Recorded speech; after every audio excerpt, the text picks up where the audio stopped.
عقیدہ اہل سنت میں کوئی خرافات نہیں ہے، مگر ہمارے لوگوں میں خرافات آ گئی ہیں۔ ہمارے لوگوں کو جس کو دیکھو، یہ کوئی مزار شریف ہے، چادر پر چادر، چادر پر چادر، اور غیر تانا دیتے ہیں، کہتے ہیں چادروں سے کام نہیں چلے گا، گھاؤ ڈالو۔ مجھے بتائیں، ایک صاحب مفتی صاحب اکثر اس حدیث کو بیان بھی کرتے ہیں، حضور اکرم صلی اللہ علیہ وسلم سے ایک صحابی نے عرض کی کہ مسلمان کے ایمان کی سب سے اچھی خوبی کیا ہے؟ فرمایا ترک ما لا یعنی، وہ کام نہ کرے جس کا کوئی مطلب نہیں، بغیر ریزن کے کوئی کام ہے۔ یاد رکھے بازار پر صرف ایک چادر اسی لیے ڈال سکتے ہیں، فرض واجب نہیں ہے، اس لیے ڈال سکتے ہیں تاکہ آنے والے کو پتا چلے کہ یہ قبر کسی خاص کی قبر ہے۔ اچھا، یہ جو مزار پہ گنبد بنتا ہے نا، آپ سوچ رہے ہوں گے اس گنبد کا بڑا فائدہ ہوگا اللہ والے کو، انہیں اس کا کوئی فائدہ نہیں ہے۔ ہاں، جو وہاں بیٹھ کے قرآن پڑھے اس کو فائدہ ہے۔ بہت سارے لوگ قبرستان جاتے ہیں، قبر والے کے سرانے اگر بتی لگاتے ہیں۔ یار مجھے بتاؤ، میرے نبی نے فرمایا لا یخلع القبر عن حالین، قبر دو حالوں سے خالی نہیں ہوتی، روضۃ من ریاض الجنہ ام حفرۃ من حفرات النار، یا تو جہنم کے گڑھوں میں سے گڑھا ہوگا یا جنت کے باغوں میں سے ایک باغ ہوگا۔ ہمارا ایمان ہے مومن کی قبر جنت کا باغ ہے۔ پتہ جنت کی خوشبو کتنی اعلیٰ ہے؟ جنت قیامت کے دن 500 سال کی راہ پر دائیں طرف رکھی جائے گی، میدان محشر میں جنتی وہیں سے جنت کی خوشبو کو سن گے۔ یا جس کی قبر میں جنت کی کھڑکی کھلی ہو، بتا تیری یہ گوبر کی بنی اگر بتی ہو اس کو کون سی خوشبو پہنچائے گی؟ قبر کے اوپر بعض لوگ کھیر ڈال دیتے ہیں، میرے بھائی جاتا ہے کتا جا کے کھاتا ہے۔ مجھے بتاؤ یہ کیوں کر رہے ہو؟ بولے جی چڑیاں کھائیں گی، اب کیڑیاں کھائیں گے۔ کیا کیڑیوں کی رزق کا رزق اللہ نے تیرے ذمہ رکھا ہے؟ تیرا پڑوسی بھوکا مر رہا ہے، تجھے اس کی فکر ہے؟ یار جس حلوے پر، جس کھیر پر آپ نے قرآن پڑھا، درود پڑھا، اسی کو بعد میں کتا آ کے کھائے اور پھر وہی پیشاب کرے، تو بتاؤ تمہارا رشتہ دار راضی ہوگا یا ناراض ہوگا؟ آپ کہیں گے پھر قبر کے اوپر کوئی پیشاب کرے یا چلے کوئی فرق نہیں پڑتا۔ ایک صحابی قبر کے اوپر جو ہے نا وہ اپنی کونی ٹیک کے بیٹھے تھے، انہوں نے فرمایا اپنی کونی کو ہٹاؤ، نہ تم انہیں تکلیف دو نہ وہ تمہیں تکلیف دے۔ صرف کونی ٹیکنے سے قبر پر تکلیف ہوتی ہے، کتا پیشاب کرے گا تکلیف نہیں ہوگی، مگر اس کا سبب کون پیدا کرتا ہے؟ میں اور آپ کرتے ہیں۔ بس جی باپ کو دیکھا تھا کھیر ڈالتا، دادا دیکھا تھا کھیر ڈالتا۔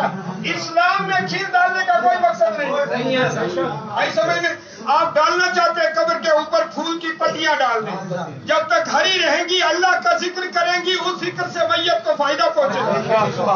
آپ کرنا چاہتے ہیں قبر کے اوپر ہرا پیڑ لگا دیں، جب تک ہرا رہے گا اللہ کا ذکر کرے گا، یہ حدیث سے ثابت ہے، مگر وہ کام نہ کرے جس کی شریعت میں کوئی دلیل نہیں ہے۔ قبروں پر آج کے بعد زیارتوں پر چادر نہیں مانیں گے، چادر نہیں مانیں گے۔ تارکین میں کتنے لوگوں کا دھندا، اور وہ مسلمانوں کا نہیں، غیر مسلموں کی فیکٹریاں چل رہی ہیں تمہاری چادروں کی وجہ سے، ان کا کاروبار چل رہا ہے۔ اس لیے کسی بھی زیارت پر چادر نہیں ہے اہل سنت کا طریقہ۔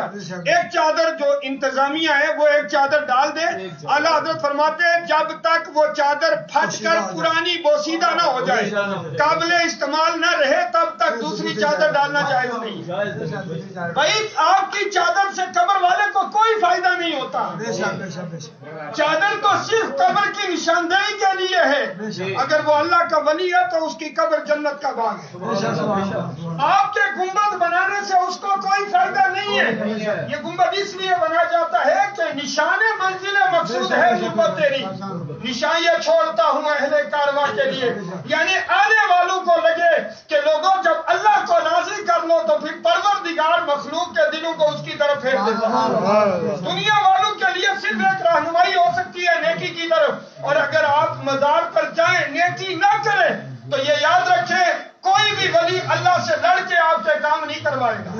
اتنا ہو سکتا ہے جب آپ نمازی ہوں، جب آپ روزے دار ہوں، جب آپ دیندار ہوں، اللہ کے ولی کی بارگاہ میں بیٹھ کے رب کی بارگاہ میں دعا کریں تو قربت ولی کی وجہ سے رب دعا قبول کر لے گا، یا وہ ولی رب کی بارگاہ میں آپ کی سفارش کر دے یا اللہ اس کی دعا قبول کر لے، مگر دعا کا قبول کرنے والا صرف پروردگار ہے۔ دعا کا قبول کرنے والا کون عقیدہ یاد رکھے، دینے والی ذات صرف حضور نے بھی یہی فرمایا، اللہ یوتی وانا قاسم، لوگوں دیتا رب ہی ہے، تقسیم میں کرتا ہوں، میں رب کے خزانے سے تقسیم کرتا ہوں۔ حضرت ربیہ کو جنت عطا کر دی، آئی سمجھ میں؟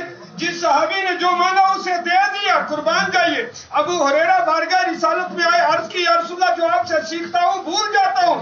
حضور نے فرمایا چادر پھیلاؤ، چادر پھیلائی، ایک لپ بھر کے ڈالی، فرماتے میں نے دیکھا لپ میں بظاہر کچھ نہیں تھا، فرمایا اٹھا کے سینے سے لگاؤ، فرماتے جب سینے سے لگایا جو پہلے سنا تھا وہ بھی یاد آ گیا، بعد میں جو بھی سنا کبھی نہیں سنا۔ تو یہ باتیں ہیں، پیغمبر دیتے ہیں مگر دیتے رب کے خزانے سے، رب نے انہیں قاسم نعمت بنایا ہے، اصل نعمت کا مالک اللہ ہی، اور پیغمبر بھی اسی کو دیتے ہیں جسے رب دینا چاہتا ہے، پیغمبر کے ذریعے دلاتا ہے، دینا کون چاہتا ہے، اور جسے اللہ نہ دینا چاہے اسے کوئی نہیں دے سکتا۔ انک لا تہدی من احببت، اے حبیب آپ چاہتے ہیں اہل مکہ ایمان لے آئیں، مگر اللہ جسے چاہتا ہے اسے ہی ہدایت عطا کرتا ہے۔ ان اللہ یہدی من یشاء الی صراط مستقیم، اللہ ہی سیدھے راستے کی طرف ہدایت کرتا ہے۔ تو یہ قاعدہ یاد رکھیں نا۔ اب آپ کی بات سمجھ میں آ گئی، ناراض تو نہیں نہ ہو رہے ہیں؟ بہت اچھا۔